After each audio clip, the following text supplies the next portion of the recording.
Mr. Piña Zombie here, opinionated gamer, critic, insomniac, and lunatic, here to talk games, movies, comics, music, and some current events, I guess. Just a safe space and safe place to talk anything and everything. And play the intro or whatever. Put me in a blender till I render you unconscious. Little letter, no sender, cause you know I'm so obnoxious. Listen to this podcast if you're bored of you like nonsense. Music, news, movies, mini games, and even comics. Welcome to the Piña Zombie Podcast. Woo! Lunatics, insomniacs, gamers, and all. This is episode 4. Better to have loved and lost. Well, happy Valentine's Day, people. I was going to come out with this episode yesterday, but Xbox had a podcast that was dropping today, so I figured I'd wait just a little bit longer. Valentine's Day is a day where we show our love and friendship with each other, sharing chocolates and flowers, and sometimes, depending on who you're with, maybe just a little bit more. Bow chicka wow wow. But even if you don't have a significant other or just turned single, there are still plenty of people out there who love you. Mothers, fathers, sisters, brothers, friends, and yours truly. But if you've somehow managed to piss off everyone in your life, it's not too late to be a hero. Go rescue a dog or a cat from a shelter, because no one loves you more than a furry friend, as my baby Spiegel the Beagle can attest to with a series of roof roofs and woo-woos. But if a furry friend is too much of a commitment, which I can understand, then just throw on a game and sink your teeth into a world where you can forget about women or men, depending on your preference, and just feel secure in the embrace of that game. But before you do, we have plenty of good show. We'll recap the Super Bowl, talk some of the halftime show, some trailers, and jump into the heart part of the day, the future of Xbox.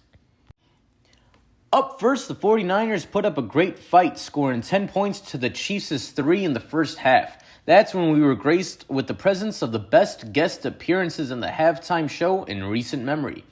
Usher was joined by the fierce Alicia Keys, the bombastic Luda, and the legendary Lil Jon. Usher was as good as he could be, I guess, but the guests killed it. The halftime show was in full effect and force in its last minute and a half of life. You throw Lil Jon on, and it's gonna be a party. Second half kicked off, and the Chiefs rallied, coming back strong and scoring 10 unanswered points in the third quarter. Quarter 4 ended with the Chiefs kicking a field goal to tie the game and bring it into OT. Super Bowl introduced some new OT rules this time around, in which each team will have an opportunity to possess the ball, and the team that put up the most points would win.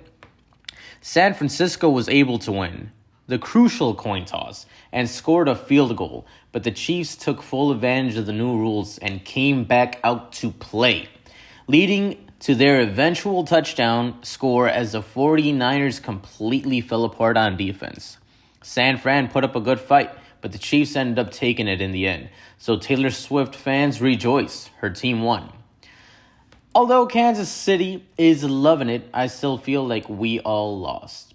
For that matter, I would feel like we all lost even if San Francisco were to win it too. However, not all was lost. We had some great movie trailers come out. John Krasinski's Imaginary Friends looks pretty good. A Quiet Place 3, hopefully here to do some justice to Djimon Hounsou after that terrible way they handled his character in part 2. Otherwise, a pretty damn good movie. Deadpool 3, looking pretty goddamn great. And this is from a guy who didn't really care about Deadpool 2. And finally, the sequel to one of the first and best disaster movies out there, Twisters. R.I.P. Bill Paxton. Also, to those of you saying there was a preview for Wicked, I saw Ariana Grande and my brain just went kaput. Through the entirety of the trailer, she looked perpetually just as confused as I did when I saw she was cast in this movie. So, with the exception of the thank you, next, Wicked disaster, all of these films look like hits. By the way, James Gunn, hurry up and pick up Glenn Powell for Booster Gold already. I mean, he's perfect. To you all, if you have any thoughts, feel free to comment and tell me what movie you're excited for. I'm always open for discourse, debate, and open-ended awkward conversations. Now, to the future of Xbox.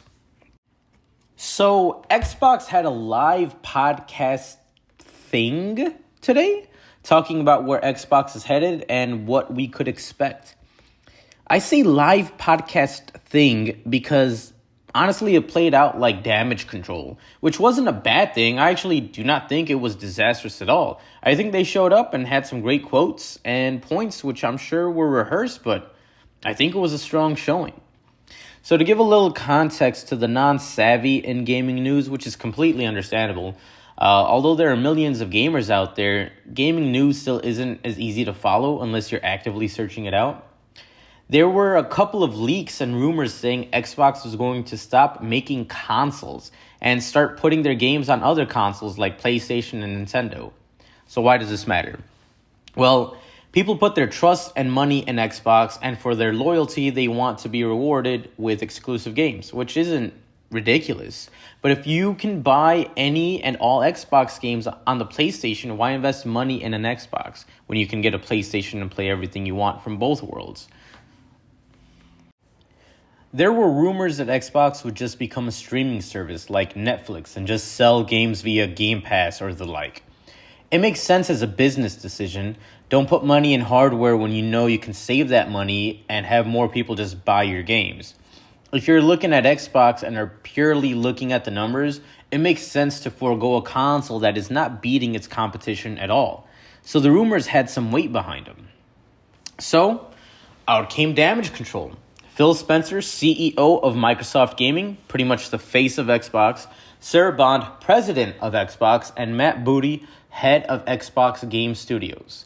The head honchos came out to dispel the notion of the rumors that they would stop making hardware, going so far as to admit that they are brewing up something by the holiday season this year. But most importantly, they said they are committed to their player base and appreciate the loyalty of their gamers and wish to treat them with first and foremost respect. Respect includes making good exclusive titles for the Xbox consoles. Respect means they will not just become a streaming service. Respect means a lot of things, and right now, I'm just hoping they deliver.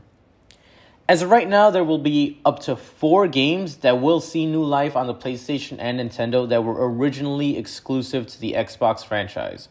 Spencer did not divulge which games these are, but said that 2 are indie-type games and the other 2 are bigger games that have run their course in the Xbox family. With this being said, it might be some games like Sea of Thieves, maybe Beyond Good and Evil, as their 20th anniversary has just passed and they are re-releasing it. Either way, we have been assured it is not Starfield or Indiana Jones, so the Xbox community can unclench. If you're a gaming nerd like me, it's definitely worth a listen. I thought Phil Spencer came out with some gusto behind him. He seemed a little mad, in my opinion, about these leaks circulating. I'm sure there was a plan to release this news, but that fell apart when the leaks came pouring down. He calmed down a bit when Sarah Bond and Matt Booty were there to alleviate the pressure, but that doesn't mean Spencer didn't have some shade to throw around, saying things like, realistically, if you look at the addition of Activision Blizzard and ZeniMax, we're one of the largest publishers on PlayStation and on Nintendo. And I'm paraphrasing here on the next one, but he said, in the end, there's only 2 choices in how to grow an industry. If you have a number of fixed players, do we find ways to monetize those players? Or do we think about finding new players by expanding it on different platforms? Spencer has been through the ringer with Xbox, through its ups and through these down, dark ages of non-exclusives. He's done it this long because he knows what we want to hear. And any gamer can get behind what he's peddling when he says things like this. Even without the surprise drop of Diablo 4 on Game Pass, I think they manage Damage Control pretty well. But I've been an Xbox fanboy since the 360, so take that with a grain or a mound of salt. So if you have an Xbox, keep calm and game on. If you have a PlayStation or a Nintendo, you got 4 games coming your way, which is cool. And if you got all systems, I respect the hustle. Keep it up. A few quick things and I'm out. The Fantastic Four has been cast and announced. X-Men 97 came out with a trailer today. And St. Valentine apparently married people in secret, handed out love letters to prisoners from their significant others, and or is completely made-up character created by Geoffrey Chaucer. So thanks again for joining me, and always remember, storytelling is a way we share what we love to who we love. So go play, watch, read, write, listen, and tell your stories. I'll catch y'all on the next one.